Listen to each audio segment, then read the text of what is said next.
Mirëmëngjes të nderuar teleshikues, në vijim të pikave të transmetimit të emisionit ton të përbashkët me historianin Ilirian Gjika, vëzhgime historike dhe arkeologjike, kemi ardhur përsëri në qytetin e Vlorës, që siç kemi thënë është i pashterur për nga vlerat që mbartë në tërë historinë e tij, në tërë kuptimsinë e tij.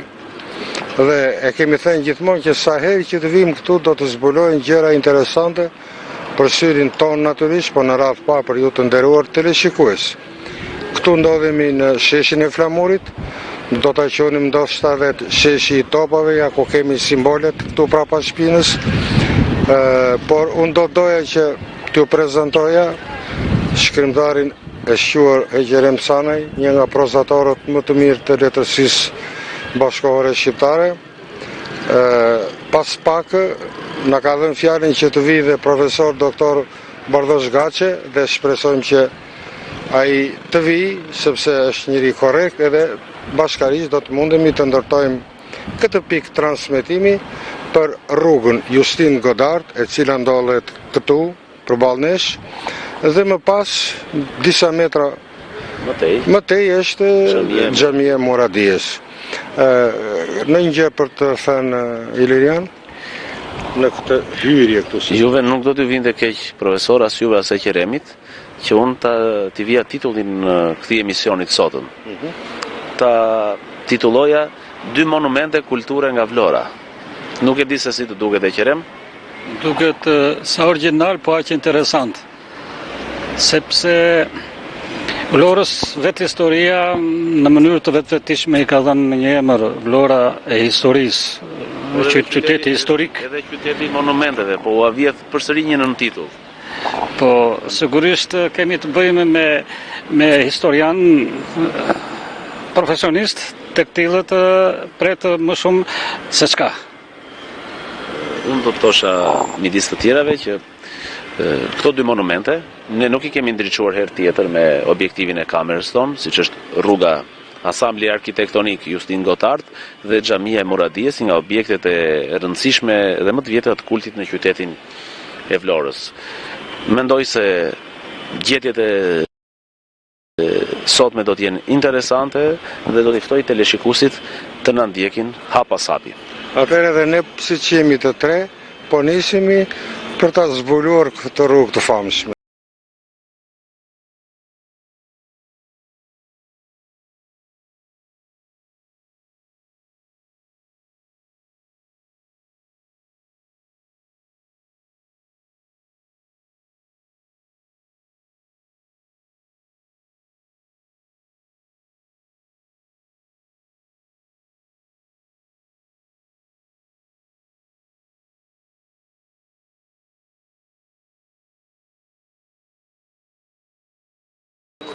Justin Godard, na bie në sy pikërisht kjo plakë, e cila me siguri do të ketë edhe rëndësinë e vet, kuptohet që ka, por edhe për teleshikuesin I gjerë.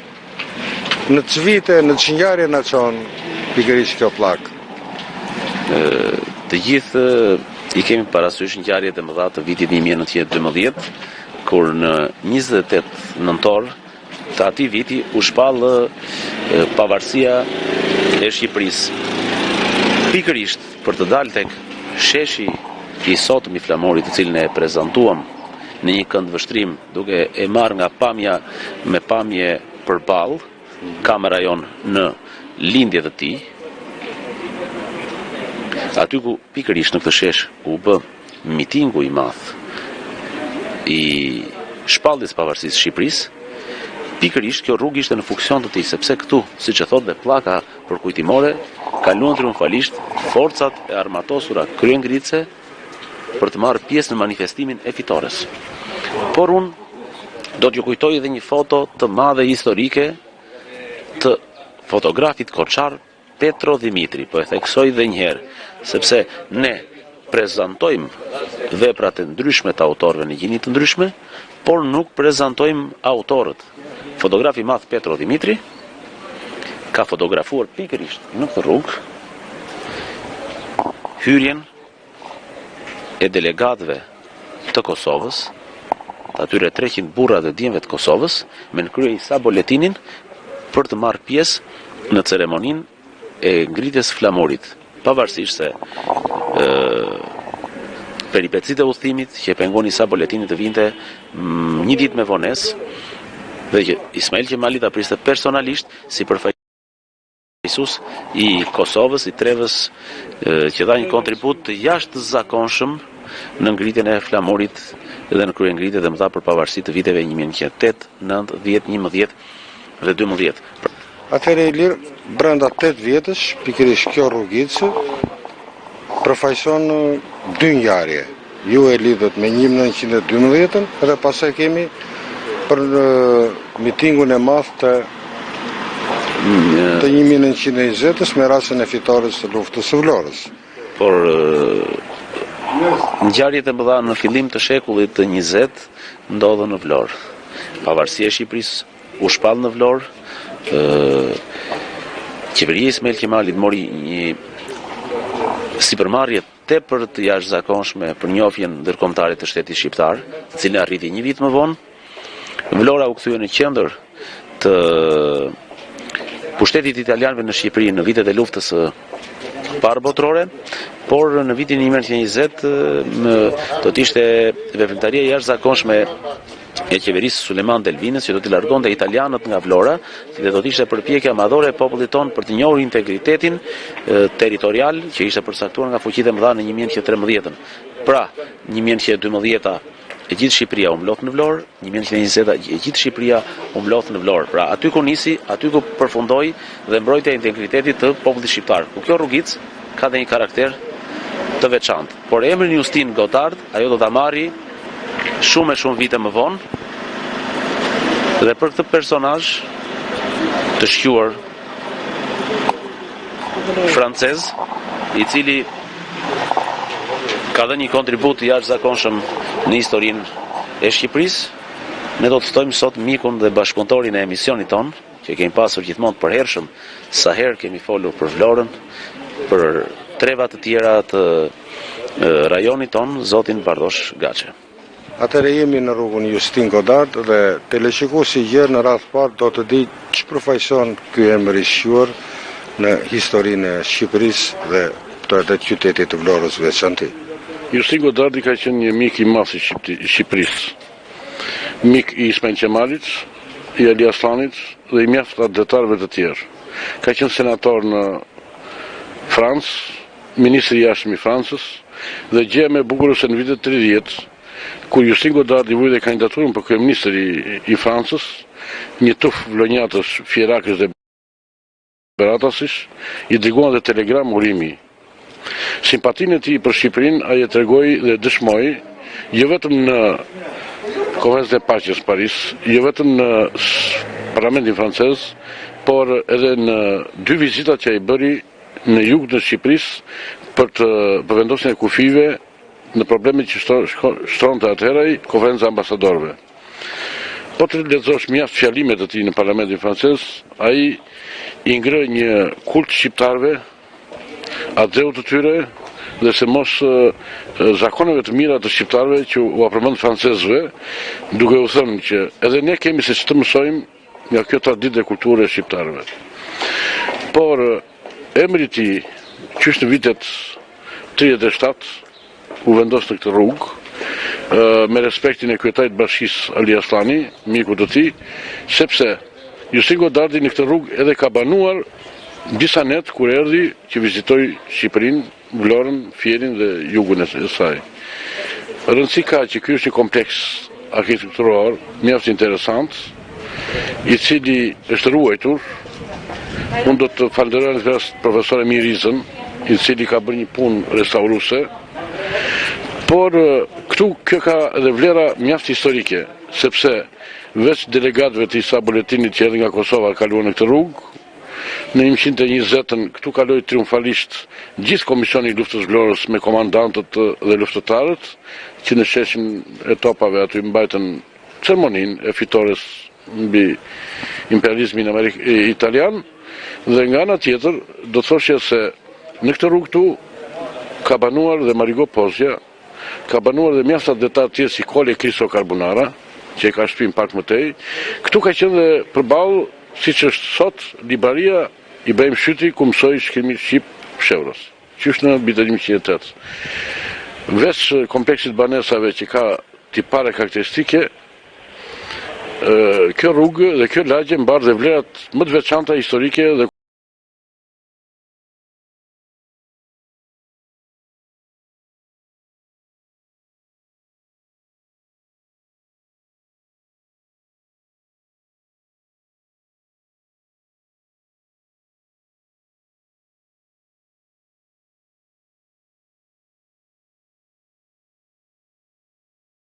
kemi shkrimtarin e mirënjohur shqiptar, Eqerem Canaj, dhe e nënvizoj shqiptar, mbasi gjithmonë mua personalisht si njëri i letërsisë nuk më ka pëlqyer kur ngjyra lokale.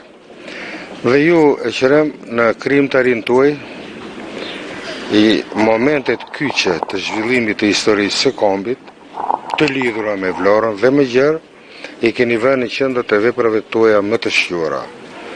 Unë do të përmendja së paku trilogjin, një vepër ndër më të mirat e letërsisë bashkëkohore shqiptare, dhe Kështjella mbi Ujan.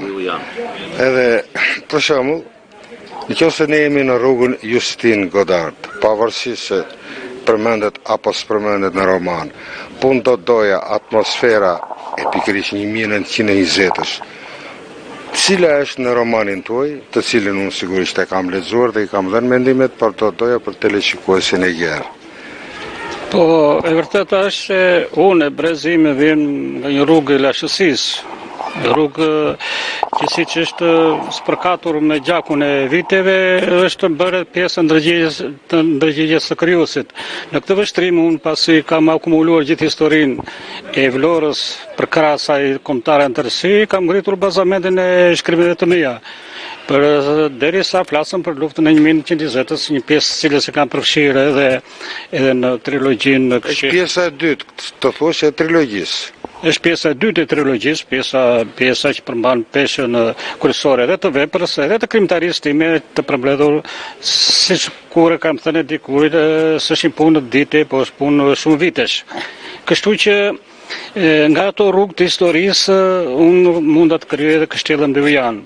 Ishte jo vetëm një konceptim real, natyror, një konceptim filozofik, po përbënte edhe bazën e historisë. Është midis Ujanës së madhe, të Adriatikut, të Ionit, po është edhe midis Ujanës shpirtërore të Vlorës dhe të Shqipërisë në tërësinë e vet. Ardha në këtë cak të kësaj rruge të cilës sot po filmohet, mua në një trajtë të re më ngjall sërish kujtime pikërisht atyre kohëve, atyre viteve. Unë i kam përftuar në kujtesën time luftëtarët e 1920-s që kaluan triumfalisht në këtë rrugë. Kam sjell gjithë historinë e asaj kohe duke pasur edhe në planin krahasues, sepse unë kisha të bëja me një titan të letërsisë shqipe, letërsisë moderne, siç ishte Petro Marko. Qëllimi ishte që të mos i jepim një ultimatum, po të jepim diçka të re dhe unë u përpoqja për të dhënë atë. Ky është edhe një mesazh edhe për brezat. Tek njeriu me nofullat hekurta. Tek njeriu me nofullat hekurta, të cilë unë paraqita një portret karakterin e luftëtarit popullor, diçka të veçantë. E atë duhet të them edhe për brezat e ardhëm, sepse asnjë pjesë e historisë, asnjë epokë nuk mund të përfaqësohet as me një libër, as me një karakter, sepse historia është aq e gjerë sa ka vend për shumë pena, për shumë studiues, dhe për shumë talente që të spikatin historinë e këtij kombi. Duhet të shtoj njëkohësisht, sepse është, unë e quaj ende të pamjaftueshme për lashësinë, ende të pamjaftueshme për luftën e 20-s, ende të pamjaftueshme për luftën nacionale çlimtare dhe për luftërat e shndërrimeve të sistemeve të tjera. Gjithmonë ka pasur vend, ka dhe do të ketë për të ardhmen për të trajtuar pjesë nga historia kombëtare shqiptare. Megjithatë, ndërkohë që ne bisedojmë këtu, profesor Gaçia bisedon me një nga banorët e zonës dhe shoh që autori të paktën po i referojmë Myslim Baburit, autori i librit Vlora historike, të cilin ne kemi cituar dhe herë të tjera në emisionet tona, shkruan diçka që edhe sot ka mbetur shumë evidente për këtë zonë, pavarësisht se koha evolon, teknologjia ecën përpara, dikur këtu parakalonin në këmbë me kuaj luftëtarët, sot shohim që kalojnë mjetet motorike, por përsëri kjo rrugë ka ruajtur funksionin e saj. Po citoj diçka e qerem nga Myslim Baburi, i cili thotë: kjo rrugë ka shërbyer edhe për vepra kinematografie që kanë lidhje me periudhën e fillim shekullit 20. Në këtë rrugë gjendet, siç e tha dhe profesor Gaçia, dhe shtëpia ku ka banuar zonja Marigo Pozo, që ta shohim më pas, por punimet për herë të parë këtu kanë filluar në fund të shekullit të 17. Me ndërtime tipike vlonjate, thot, me gur të bardhë që përshkon me fasada me vija gri të llaçit me 2-3 kate. Dhe kamera po të fokusoj, shohim që ndërtesa ku jemi këtu është 2 katëshe. Bizotron ngjyra gri dhe fasada dhe vijat e llaçit. Grilat, thot autori, janë persiane me ngjyra të ndryshme. Këtu kemi diçka të restauruara grilat, por te këto dritare grilat janë të vjetra, model i arkitekturës së kohës. Ndërtesa që kemi këtu është 3 katëshe.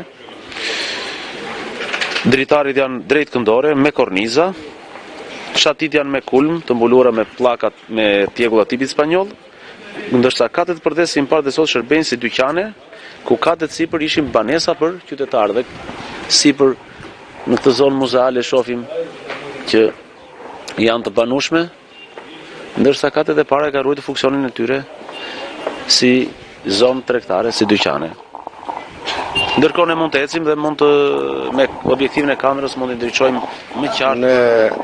Unë them në vijim, përsëri duke biseduar me shkrimtarin e mirënjohur, Canaj, do të thosha po i rikthemi pak sa shkurtë, pa u ndalur në problemet e mëdha të mjeshtrisë.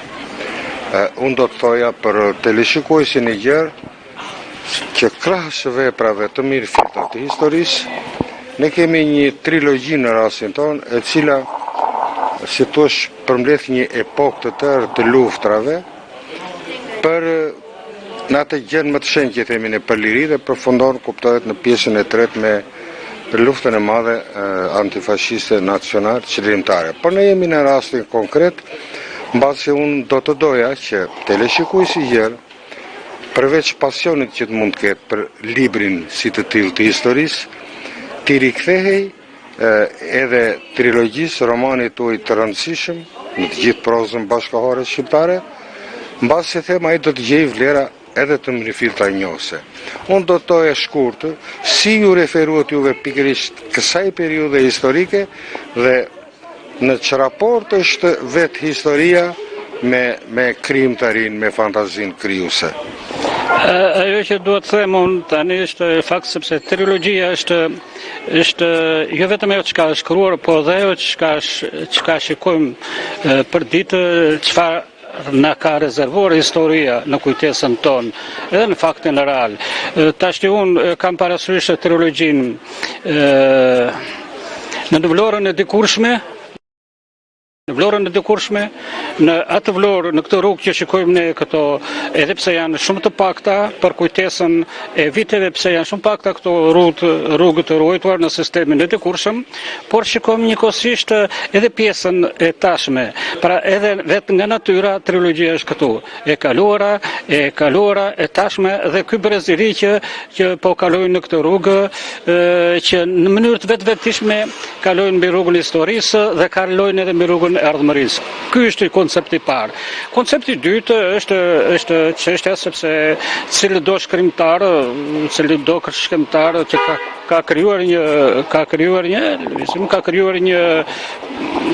një besim në vetvete, ka vënë veten në prova të ndryshme të jetës, ka të bëjë me dy momente.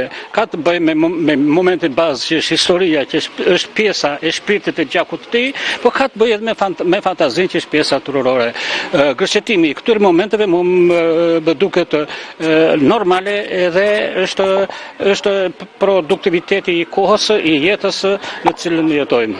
Unë këtu do të shtoja, për ta mbyllur bashkarisht, edhe vlerat e veçanta që mbart në këtë rast, edhe një prozë e figurshme që është një nga tiparet e personalitetit tuaj si shkrimtar, e cila përveç vlerave njohëse që janë të domosdoshme kur kemi të bëjmë me temën e historisë, por mbart edhe vlera të mëdha emocionale, dhe në këtë rast unë i drejtojmë teleshikuesit që të njohë këto vepra të shqura të letërsisë që krijohen nga bashkofësit e tyre, si që jeni ju në këtë rast, por edhe një numër personalitetesh të tjera nga qyteti i Vlorës, jo vetëm në letërsi, por sidomos edhe në artet vizive, ku ju keni piktor të mëdhenj, domethënë duke filluar me Nestor Jonuzin e Skënder Kamberin, edhe deri tek Dino e të tjerë, të cilët gjithashtu Ilmi Banin që është nga zërat e veçantë. Agrondinja është një djalë shumë i mirë, një artist drejtueshëm, sepse edhe në penelin e këtyre ne kemi parë të shpaloset historia. Dhe në këtë rast unë do thoshe se ju meritoni vëmendjen e një lexuesi, një shikuesi të gjerë edhe në planin kombëtar, pasi gjithmonë kemi të bëjmë me historinë kombëtare dhe jo me një histori të vogël të një qyteti. Këtu kemi Vlorën e madhe, qytetin e ro, që mbart mbi supe një histori aq të madhe dhe të trajtuar, si shtam bashkërisht edhe në veprat e artit dhe të letërsisë. Faleminderit profesor, po unë dua të jep atë çka e quhet të domosdoshme edhe nga fjala juaj, nga ndërhyrja e interesimit juaj, sepse në fundit unë ju e dhjetra poetë, shkrimtarë, artistë të pikturës, të skulpturës e tjera, asnjëherë s'kemë menduar vetëm tashmen dhe asnjëherë s'kemë menduar vetëm për vete. Kemë menduar se si mund të japim mesazhe të fuqishme brezit të ri, tek cilët është ardhmja, tek cilët ne shikojmë vetveten, shikojmë gjithçka. Horizontet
nga familja Çakari? Çakari. Si ju quajnë?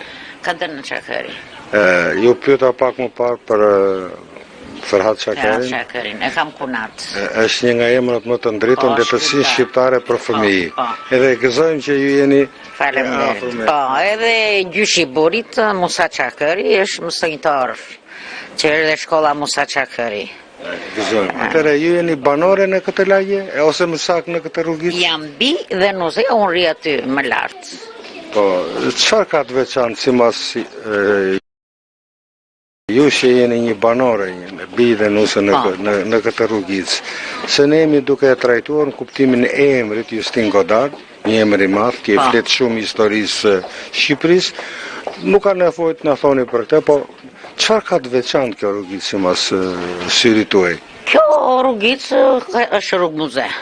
Është rrugë muze, ku është ngritur, ka kaluar Ismail Qemali, ka ndaluar, është bërë mbledhja në shtëpinë aty tek ajo shtëpia e vet aty ku jeton sot një njeri që i ka të blerat. Janë bërë festimet me rastet e festave të 28 e 29 nëndorit. Edhe këtë që është rrugë muze. Po, si shton paraardhësit tuaj, në ç'i vite kanë filluar ndërtimet në këtë rrugë? Nuk di se... Na thot dikush këtu pranë që ky trekaçi është ngritur në vitin 1902, domethënë... To janë shtëpi të vjetra, të ngritura, shumë të vjetra, po hasër ju të pyesni këta bezhanajt këtu. Këta bezhanajt që janë dhe prona e tyre. Familje vjetër. Më mirë trokajsni tek një portë të këta bezhanajt. Shumica këtu janë shtëpi të vjetra që janë me pronar dhe janë ekzistues pronarët në këtë. Den babadel, po, janë den babadel.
Po, pak më parë ishi duke thënë që megjithëse kjo është një rrugë me rëndësi historike, sikur nuk e ka atë vëmendjen e duhur për të mirëmbajtur. Po, e vërtet është.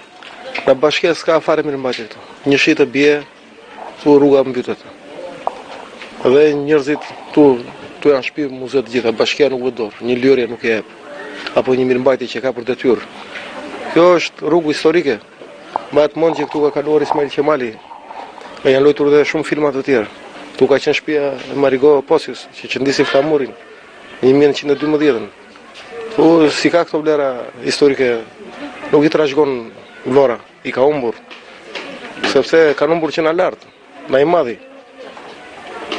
na pushteti vendor. Pushteti vendor se ka fare vëmendjen për to, e kanë për probleme të tjera. Brenda mjediseve të shtëpisë muze të Marigo Pozios, aty në ballin kishim pllakën monumentale dhe po përfitojmë që këtu ku ndodhemi ne ka kaluar dikur ky personazh i rëndësishëm i historisë së Shqipërisë. Për ta pasqyruar se është paksa e vështirë që t'ia rikthejmë në kujtesë teleshikuesit, unë do të propozoja që të transmetonim sekuencën nga filmi Nëntori 2, kur në drejtimin e patriotes Marigo Pozio, veprimtare shqiptare lëvizjes feministe në Shqipëri dhe një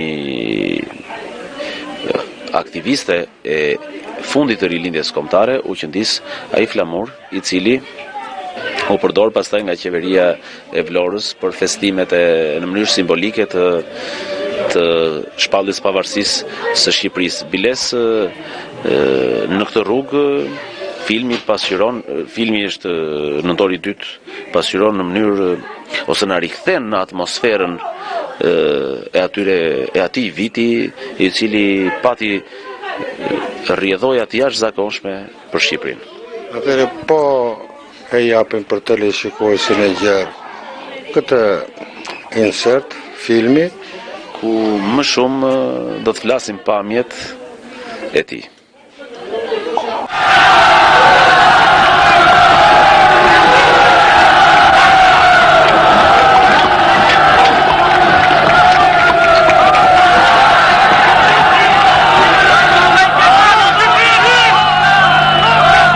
vëlla të lyq. Jo zor ta them, por nuk më ndrydhe vetëm duar. Mbase e kam nga pleqëria. Ti e më i ri se me aty.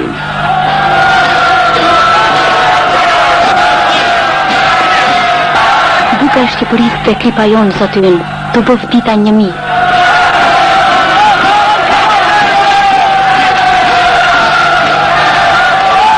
E gëzofshim Shqipërinë.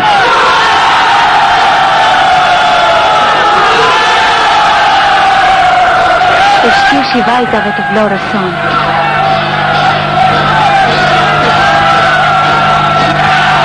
Si t'juhen ty, Marli? Mariko më thonë. Mariko? Sa herë do të përkujtohet dita e flamurit, do të kujtohet edhe emri yt më i ri.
Ndalëm për këtë emision dhe me që jemi përballë një monumenti të kultit, po patjetër dhe me vlera monumentale në kuptimin e historisë vendit, do të ishte mirë që të na thoshe diçka për teleshikuesin.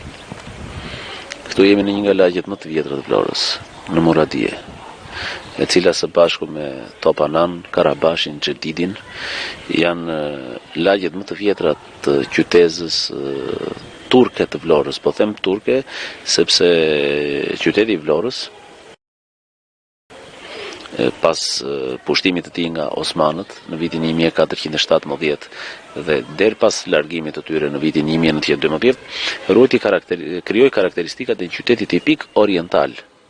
Dhe rruga që ne sapo pam është pikërisht trashëgimi e një pjesë është trashëgimi e asaj periudhe dhe pastaj vjen në vitet e para të shtetit kombëtar shqiptar.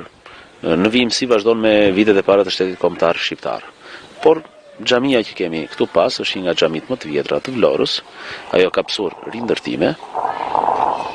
Siç dihet në periudhën turke, çdo mahall ose lagje, siç më quajmë sot, kishte xhamin e vet, ku njerëzit më të pasur të mahallës për arsye të besimit fetar, të përkushtimit tyre ndaj fesë, por edhe për arsye të bamirësie, investonin shumë të mëdha për të ndërtuar objekte kulti si xhami, teqe, tyrbe, hamame, siç ishin i dashur e qerem banjot publike orientale dhe deri bezistene ose qendra tregtare. Xhamia nuk ka kube, por është mbuluar me çati e shoqëruar me tjegulla. Është një vazhdim i arkitekturës bizantine, e cila u pasqyroi dhe ndërtimet e kultit në Shqipëri. Pra tregon vazhdimin e një tradite ndërtimi vendase. Xhamia është në formë e mbajtur në formë shumë të mirë, është e dekoruar me harqe në formën e kubes.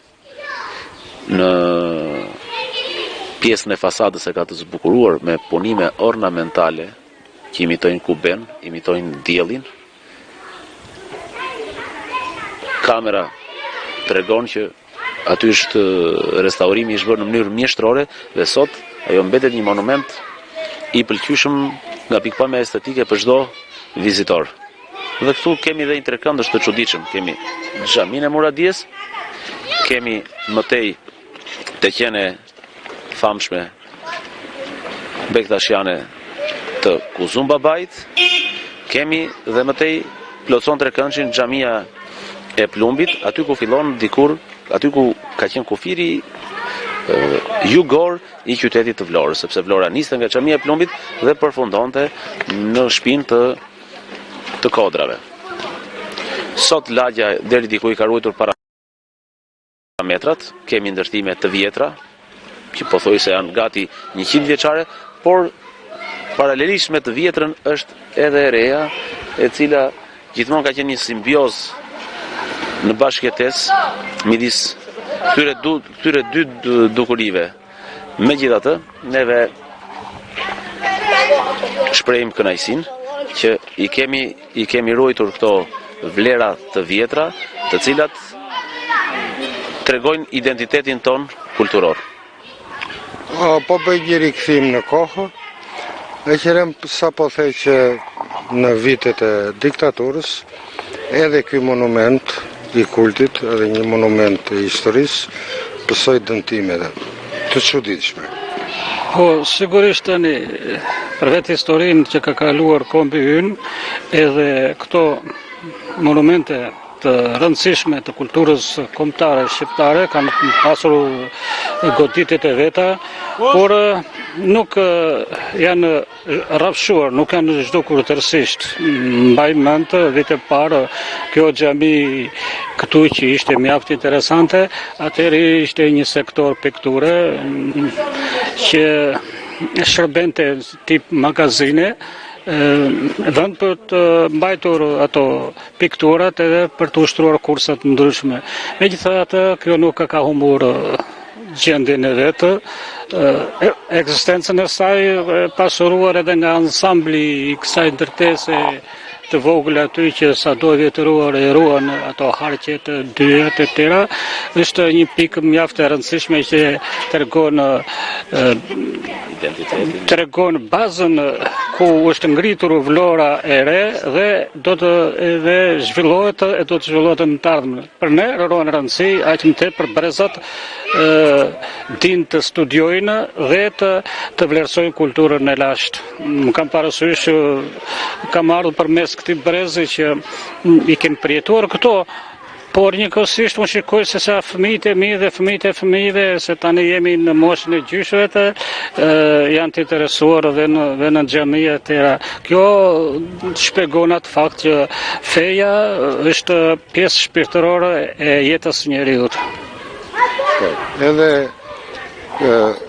emisioni im kishe për qëllim të nderuar teleshikues, të ishte dritë, siç e pam pak më parë tek rruga Justin Godart, një rrugë me vlera të shquara monumentale, por edhe tek xhamia për të cilën folëm, dhe natyrisht ne nuk kemi të bëjmë me anën e dytë si objekt kulti, po kemi të bëjmë në radhë të parë me një objekt të historisë, së monumenteve, të kulturës kombëtare, dhe kur themi kombëtare kemi parasysh edhe këto vlera të çmuara që ruan qyteti Vlorës. Këtu po e mbyllim për këtë radhë. Unë ju përshëndes në emër të historianit Ilirian Gjika, shkrimtarit të shquar Eqerep Canaj, të operatorit Nuri Korita dhe në emrin tim të gazetarit Maku Pone.